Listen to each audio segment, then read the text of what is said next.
Shri Ganesha Sharada Gurubhyo Namaha Ramaya Ramabhadraya Ramachandraya Vedase Raghunathaya Nathaya Sitaya Pataye Namaha. Welcome to all for this session on Ramayana to chapter 83 of Yuddha Kanda. In the previous chapter, after hearing Rama's words that he will going to slay Indrajithu wherever he hide with his arrows, Indrajithu returned back to Lanka with the fear of getting killed by Rama. However, on remembering the killing of various titans before him, he then went in front of Hanuman through the western gate, and there, facing Hanuman, he created an illusory Sita and killed her in front of him, and that sent Hanuman into the despair.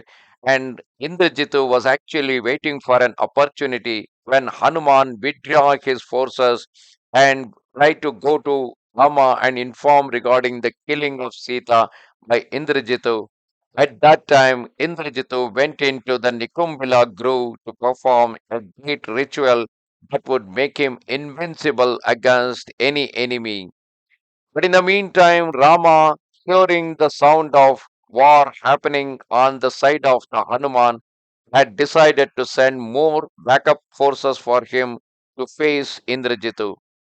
Meanwhile, in that fight between the Titans and the monkeys, Raghava, hearing the formidable tumult, said to Jambavan, O friend, to, to judge by the fearful uproar and the clamor of the combatants, Hanuman is performing an exceedingly difficult feat this moment.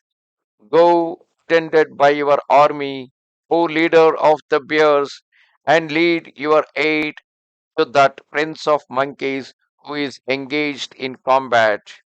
Be it so, said the king of the bears, and thereafter, surrounded by his troops, he advanced to the western gate to join Hanuman, and that lord of the bears beheld Hanuman returning amid his monkeys who had given up the fight and were lamenting. Beholding the host of bears resembling a dark and fearful cloud, Hanuman caused them to halt and retrace their steps. Then the illustrious warrior, in company with those troops, speedily returned to seek out Rama and, full of grief, addressed him, saying, while we were fighting under our very eyes, Indrajita, born of Ravana, slew Sita, who was weeping. O destroyer of your enemies! And my mind being afflicted by this spectacle in despair, I have come to inform you of what has taken place. Hearing these tidings, Raghava, overcome with sorrow, fell to the earth like a tree whose roots have been severed. And beholding the son of Raghu, who was like a god lying on the ground, the monkey leaders from all sides rushed towards him as he lay consumed by the violence of his grief resembling a fire that has suddenly been ignited, and they sprinkled him with water that was fragrant with the scent of blue and white lotuses. Then Lakshmana, full of anguish, pressed him in his arms and addressed the half conscious Rama in words pregnant with reason and penetration, saying, O you who walk in the path of virtue, O my noble brother, though you have mastered your senses, yet righteousness has not been able to preserve you from misfortune.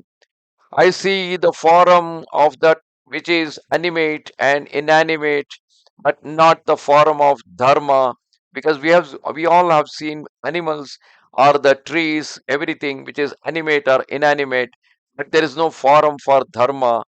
Hence, in my opinion, that dharma does not exist. Inanimate objects may be seen, and also those which are animate, but the spiritual law is not manifested one, else the virtuous such as you would not suffer adversity. If unrighteousness brought evil in its train, then Ravana would now be in hell, and you who are virtuous would not be afflicted by ill fortune. Meanwhile, calamity spares the Titan in order to strike you down, which proves the consequences of righteousness and unrighteousness to be reversed. If virtue produced good results or unrighteousness evil ones, then those who are like Ravana, who have forsaken virtue, would suffer evil consequences. But that is not happening. Those who never take pleasure in ill doing should not be robbed of felicity, since their every delight is in doing good. Those who follow righteousness should pluck the fruits thereof, since prosperity depends on those in whom unrighteousness abides, and those who make virtue their way of life are afflicted. Though these words, wise or and virtue, have no meaning. O Raghava, if the evildoer perish through his own unrighteousness, unrighteousness itself would perish through its own evil, and it being destroyed, how could it destroy? If it be through the decree of destiny that a man is slain or slays another, then it is destiny and not the slayer who is at fault. O you slayer of your enemies, since one is unable to discern the law of Dharma, meting out retribution or behold its form, and it is as if it were not, how is it possible to attain the highest of means of Dharma? If Dharma truly existed, O king, O most virtuous of men, then you would not have suffered this misfortune of losing Sita because of killing by Indrajith. It is therefore manifest that this law is meaningless. Dharma, being weak and powerless, attaches itself to the strong, and because of its weakness, rubs out any difference between itself and wise. Therefore, in my opinion, one should disregard it. If unrighteousness is merely the result of strength, then abandon it, since might is always right. But if, as some told, Dharma is loyalty to one's word, O scourge of your enemies, then your father is guilty of other, that is, Dasharatha, is guilty of adharma in the duplicity and cruelty he meted out to you without any reason. Because earlier he promised the crown for Rama, but later he withdrew it because of words with his wife Kaikeyi.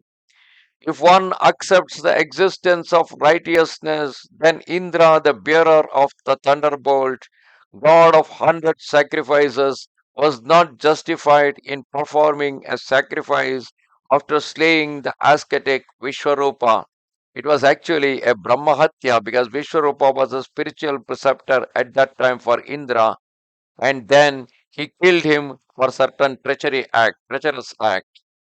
If and then even after killing him, though he is a Brahmana, after killing him, he still continued to perform the sacrifices. If righteousness gives birth to unrighteousness, must perish.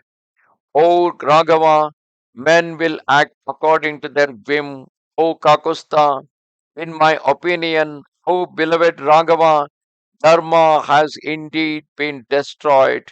You have severed its roots by abandoning your kingdom. Like streams from the mountains, all success is brought to birth by material prosperity. The man of small intelligence, without resources, sees all his deeds come to nothing as trickles of water drying up in the hot season.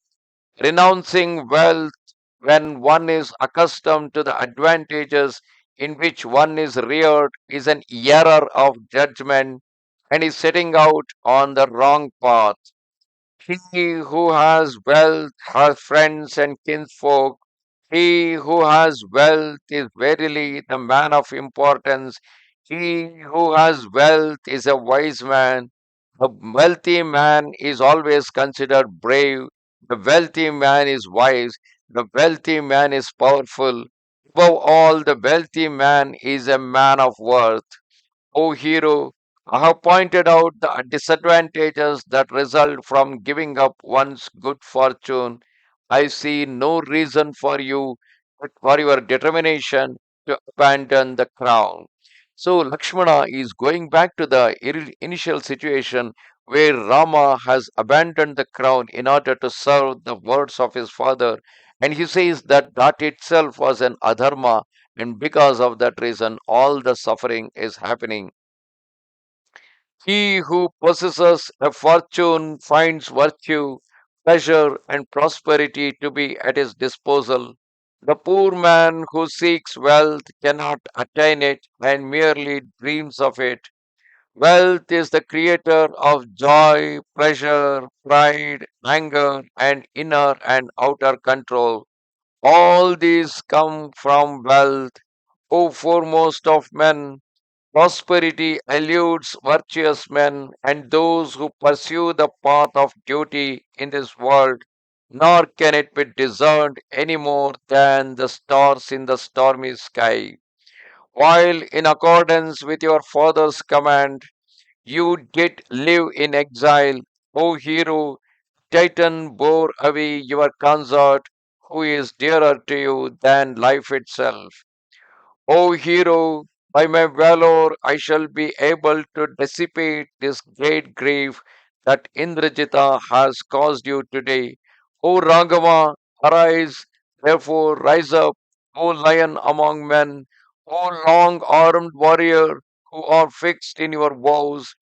You yourself not know what you are, that you are the self, the highest self.